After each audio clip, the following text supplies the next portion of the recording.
The Awakening. The endless void between stars had been peaceful for nearly 3 centuries. The Galactic Confederation, a coalition of 23 sentient species, had maintained order across 12,000 systems. Their historians spoke of the age of strife only in hushed tones, when humanity had nearly triggered galactic extinction before their homeworld was quarantined and their colonies systematically dismantled. Official records stated that humans had eventually destroyed themselves, a cautionary tale of unchecked aggression and technological recklessness. Earth was now a forbidden zone, monitored by automated sentinels, which was why Admiral Vostar of the Confederation Patrol Fleet Eternal Vigilance nearly collapsed when the sensors chirped an impossible alert. Unidentified vessel detected at coordinates 34 to 99261, approaching the Andromeda checkpoint, announced his navigation officer, a feathered Rithian whose plumage bristled with alarm. Classification. Vostar demanded, his 4 eyes narrowing as the holographic display materialized. Unknown, sir. Design matches no known confederation or frontier species. The officer's voice dropped to a whisper, but energy signature analysis shows a 98.7% match to human technology. Silence gripped the command bridge. Several officers frantically checked their instruments, certain this must be an error. Humans were extinct. Had been for centuries. Magnify, Vostar ordered, his voice steady despite the cold dread spreading through his carapace. The image sharpened. The vessel was unlike anything in the Confederation database. Sleek and predatory, it combined elegant curves with angular sections that seemed to absorb rather than reflect light. No visible weapons, but something about its design suggested terrible purpose. Unlike the utilitarian Confederation ships or the ostentatious vessels of the frontier worlds, this craft was built by beings who understood that form and function could be one and the same.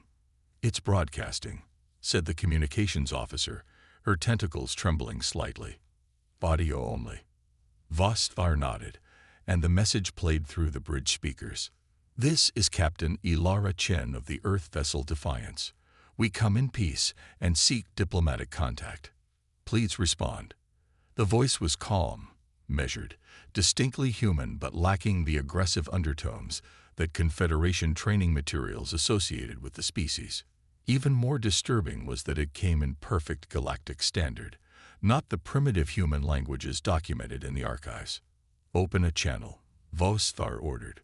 Protocol demanded he alert High Command immediately, but curiosity overrode regulation. "This is Admiral Vostar of the Confederation Patrol Fleet Eternal Vigilance. Your presence here violates Interdict 7 Alpha. Identify your origin point and purpose." The response was immediate. "Admiral, we understand your concern. Humanity has been absent from galactic affairs for some time. We request a face-to-face meeting to explain our situation and establish peaceful relations." "Impossible," Vostar replied automatically. "Confederation law prohibits direct contact with quarantined species." "A law written when you believed us extinct," came the reply. There was something in the human's voice, not anger, but a quiet confidence that unsettled the Admiral. "But as you can see, reports of our demise were premature." Before Vostar could respond, his tactical officer interrupted. "Admiral, I'm detecting unusual energy fluctuations from the human vessel. They're shields. They're unlike anything in our database. And there's something else." The human ship suddenly accelerated, moving with impossible grace for its size. In seconds, it had positioned itself just 2,000 kilometers from the Confederation flagship, well within weapons range, but also conversely within the Eternal Vigilance's vulnerability zone. "They could have opened fire," the tactical officer whispered. "They didn't." The human voice returned. "A demonstration of good faith, Admiral. We could have approached with hostility, but we choose dialogue. Will you meet with us?" 12 hours later, Vostar found himself in the Eternal Vigilance's diplomatic chamber, waiting for the human delegation. Against his better judgment and the frantic objections from High Command, he had agreed to a direct meeting. His career was likely over, but history demanded witnesses. The chamber door slid open, and 3 figures entered. 2 were clearly security, tall humans in form-fitting black uniforms that seemed to shift colors slightly with each movement. But it was the central figure that captured Vosthar's attention. Captain Ilara Chen was shorter than the Admiral had expected, with features that suggested genetic heritage from multiple Earth regions. Her dark hair was pulled back tightly, revealing eyes that seemed to shift between brown and gold depending on the light. She wore a simple gray uniform with no visible rank insignia except for a small silver pin shaped like Earth. "Admiral Vostar," she said, extending a hand in what the briefing materials identified as a human greeting ritual. "Thank you for agreeing to meet."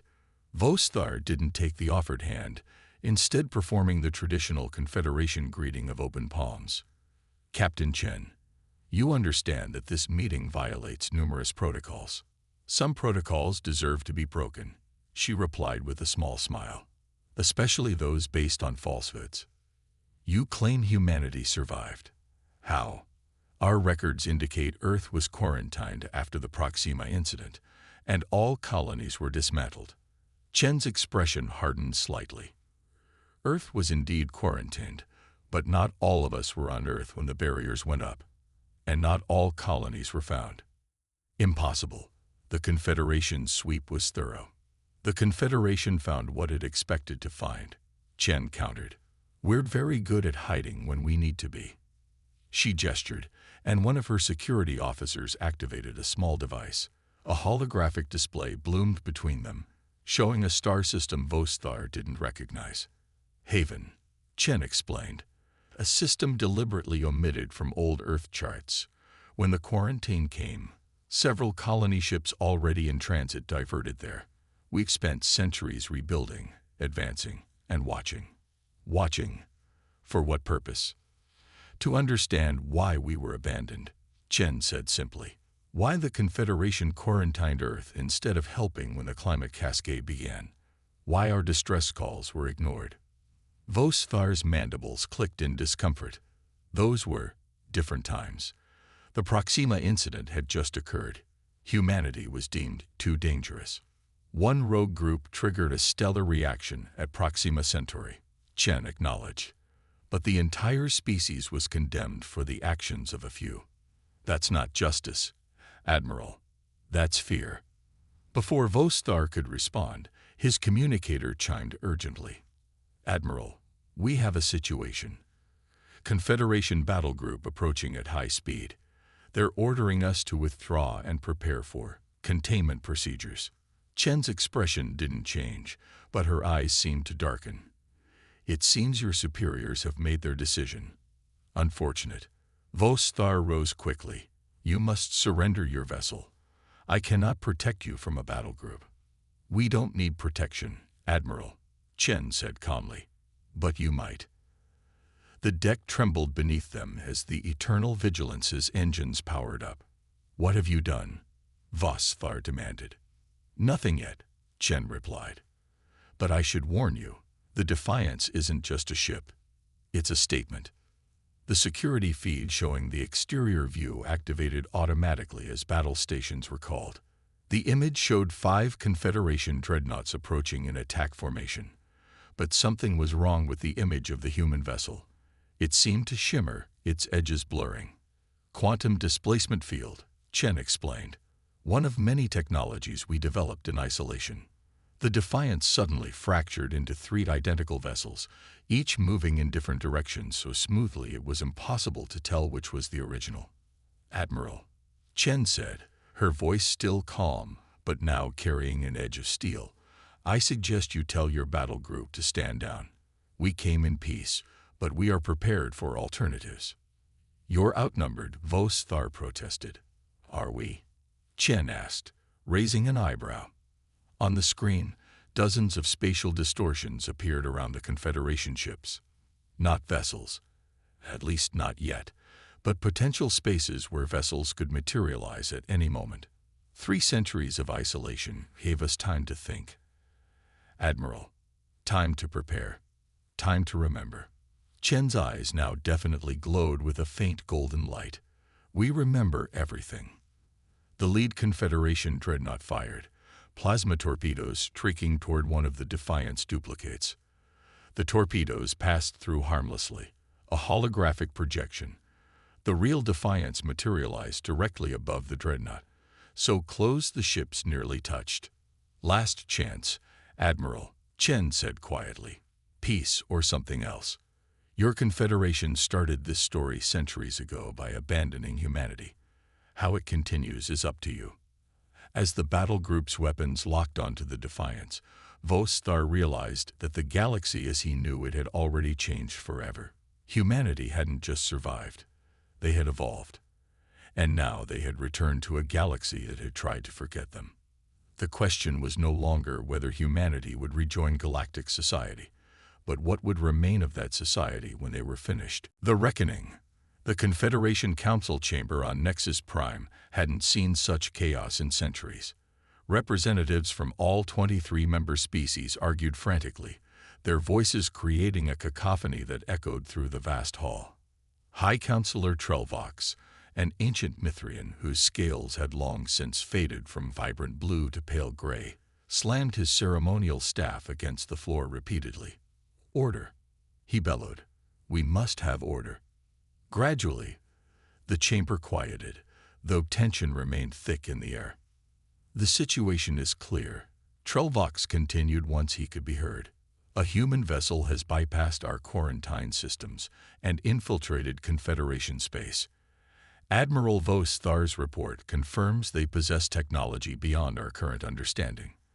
"Their ship multiplied," exclaimed the Jorvan representative, his eye stalks quivering with agitation. "Is this some new form of biological weapon?" "Quantum displacement technology," corrected a soft voice from the back of the chamber. All eyes turned toward the speaker, a tall, slender Xilarian named Zarkos. His species was known for scientific brilliance and political neutrality, making his intervention unusual. "Theoretical. Until now," Zarkos continued, moving forward. "The humans appear to have mastered quantum superposition at a macro scale, allowing their vessel to exist in multiple potential states simultaneously." "You sound impressed," the Jorvan representative said accusingly. "I am," Zarkos admitted without apology. "Such advancement in isolation is remarkable. It suggests we may have underestimated them." "They were quarantined for good reason," snapped Trelvox. "The Proxima incident was 3 centuries ago," Zarkos interrupted, "and our own historical records contain inconsistencies about that event." An uncomfortable silence fell over the chamber. Zarkos had touched on something most preferred not to discuss. "What inconsistencies?" demanded a new voice. Admiral Vostar had entered the chamber, his carapace still bearing scorch marks from the brief, one-sided battle with the Defiance. "This is not the time," Trelvox began, but Zarkos continued. "The Proxima incident was attributed to human aggression, a deliberate attempt to weaponize stellar material. But my research suggests the reaction was accidental, triggered when humans attempted to evacuate the system after receiving no response to their distress calls." "Distress calls?" Vostar questioned. "Earth's climate cascade had begun," Zarkos explained. "They were seeking aid from any spacefaring civilization. The Confederation intercepted these calls, but chose not to respond." "We were protecting ourselves," shouted someone from the gallery. "Were we?" Zarkos asked quietly. "Or were we eliminating a potential rival?" Humanity was advancing rapidly, developing technologies that would have eventually challenged Confederation supremacy. Before the argument could escalate further, the chamber's emergency alert sounded. The main view screen activated, showing the space around Nexus Prime. The Defiance had appeared, but it wasn't alone. 7 more ships of similar design now formed a perfect circle around the Confederation capital. "They're hailing us," announced the communications officer. Captain Ilara Chen's face appeared on screen, her expression calm but resolute. "Confederation Council," she began. "I am Captain Ilara Chen of the Earth vessel Defiance. We requested peaceful dialogue. Your response was to dispatch a battle group. Despite this, we have chosen restraint. Your ships are in violation of Confederation space, Trelvox declared. A space that once included humanity, Chen countered, until we were abandoned to die. She gestured, and the feed changed to show historical footage, Earth's final days before quarantine. Cities flooded, massive storms tearing across continents, billions displaced. And most stunning, Confederation vessels in orbit, not helping but observing. You watched, Chen said, her voice hardening. You had the technology to stabilize our atmosphere, to evacuate our people. Instead, you blockaded our system and left us to perish. The Proxima incident, Trelvox began, was an accident, Chen finished. One your council used as justification for a policy already decided upon. We've recovered your own classified records, Counselor. Operation Prune the Sapling, the systematic containment and eventual elimination of humanity as a potential threat. Gasps echoed through the chamber. Many council members looked genuinely shocked. This had been known only to the highest levels of Confederation leadership. How did you access classified archives? Demanded Trelvox. A thin smile crossed Chen's face. We've had observers within your societies for decades, Counselor. Humans genetically modified to pass as various Confederation species. We learned your languages, studied your cultures, infiltrated your institutions. Impossible, whispered the Jorvan representative. Is it? Chen asked. Look around you. How many of your colleagues are actually who they claim to be? Chaos erupted again as suspicion bloomed. Trust, the foundation of the Confederation, cracked instantly. Enough, Vosvar shouted, restoring some semblance of order. Captain Chen, what do you want? Justice, she replied simply. Acknowledgement of what was done to us, and our rightful place in galactic society. And if we refuse? The camera panned out to show Chen on the Defiance's bridge. Behind her stood dozens of crew members, all human, all with the same faint golden glow in their eyes that Vosvar had noticed earlier. We don't need your permission anymore, Admiral, Chen said. Humanity numbered in the billions when Earth fell. Those who escaped, who survived in the shadows, have spent centuries preparing. We've established colonies in regions your ships can't access, developed technologies your scientists can't comprehend. She gestured, and the viewscreen split to show hundreds of human vessels emerging from stealth throughout Confederation space, near critical infrastructure, key worlds, major trade routes. We could have destroyed you already, Chen continued, but that's not our way. Despite everything, we still believe in cooperation, in potential. The question isn't whether humanity will rejoin galactic society. It's whether the Confederation will survive our return. In the stunned silence that followed, Zarkos stepped forward. Perhaps we should listen to what they have to say. They're threatening us, sputtered Trelvox. They're negotiating from a position of strength, Zarkos corrected, as we did with them centuries ago. The difference is, they're offering us a choice. Admiral Vostar studied the human ships on display. Their technology was clearly superior. The battle at the checkpoint had proven that. If they had wanted war, the Confederation would already be losing it. Captain Chen, he said finally, the Confederation Council requires time to discuss your proposal. You have 12 hours, Chen replied. After that, we will consider your silence a rejection and proceed accordingly. The transmission ended, leaving the council chamber in tense silence. We should strike now, someone suggested. Use the planet-killer weapons against ships that can exist in multiple places simultaneously. Zarkos scoffed. Against technology that clearly surpasses our own. That would be suicide. We cannot simply surrender to human demands, Trelvox insisted. No, agreed Vosvar. But perhaps we can finally do what we should have done centuries ago.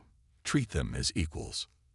The debate raged for hours, but as reports continued to stream in about human ships appearing throughout Confederation space, always watching, never attacking, The reality became clear. The galaxy had changed forever. 11 hours later, a delegation led by Admiral Vosthar and Zarkos boarded the Defiance. They found Captain Chen waiting in a simple conference room, a holographic representation of the galaxy rotating slowly above the table. "We're prepared to acknowledge the errors of our past," Vosthar began carefully, "and to open formal diplomatic relations with humanity." "A good start," Chen nodded. "But reconciliation requires more than words." "What would you have us do?" asked Zarkos. "Help us restore Earth," Chen said. "The quarantine kept everyone away while our planet slowly healed itself. But with Confederation environmental technology, we could accelerate the process." "And in return?" Vosthar asked. "Partnership," Chen replied. "Humanity doesn't seek dominance, Admiral. We've evolved beyond that. What we discovered in isolation, the quantum technologies, the biological advancements." She gestured to her eyes, which now openly glowed with that strange golden light. "These can benefit all species." "You've changed," Zarkos observed. "Physically, I mean." Chen smiled. "Necessity drove innovation. When our numbers were few, we had to adapt. Some changes were genetic, others technological symbiosis. We're still human, but more." "And the glow in your eyes?" Vosthar asked. "Quantum neural interfaces," Chen explained. "They connect us to our ships, to each other. They let us see possibilities, futures that might be." "Including one where we refuse your offer?" Vosthar asked quietly. Chen's expression sobered. "Yes, that future doesn't end well for anyone." The delegation returned to Nexus Prime with a framework for peace, the Restoration Accords. Not every council member agreed, but faced with humanity's technological superiority and their own exposed history, they had little choice. 3 days later, the quarantine around Earth was officially lifted. Confederation environmental ships, escorted by human vessels, entered the system to begin the planet's restoration. As the first teams landed on Earth's surface, Captain Chen stood on a bluff overlooking what had once been the Pacific Ocean. "We did it," said a voice behind her. Commander Liam Takashi, her first officer, joined her at the edge. "We kept our promise," Chen corrected. "To return home, to remember, and to forgive?" Takashi asked. Chen watched as Confederation scientists worked alongside human engineers, setting up atmospheric processors that would begin healing the damage done centuries ago. "That part's still in progress," she admitted, "but it's a start." Above them, the Defiance hovered in low orbit, a reminder of how far humanity had come and how much the galaxy had changed. Once, humans had been abandoned by the stars. Now they had returned to claim their place among them. And the galaxy would never know peace again. Not the false peace of dominance and submission, but the true peace that comes from understanding, from balance, and from the knowledge that even the greatest mistakes can, with time and courage, be undone.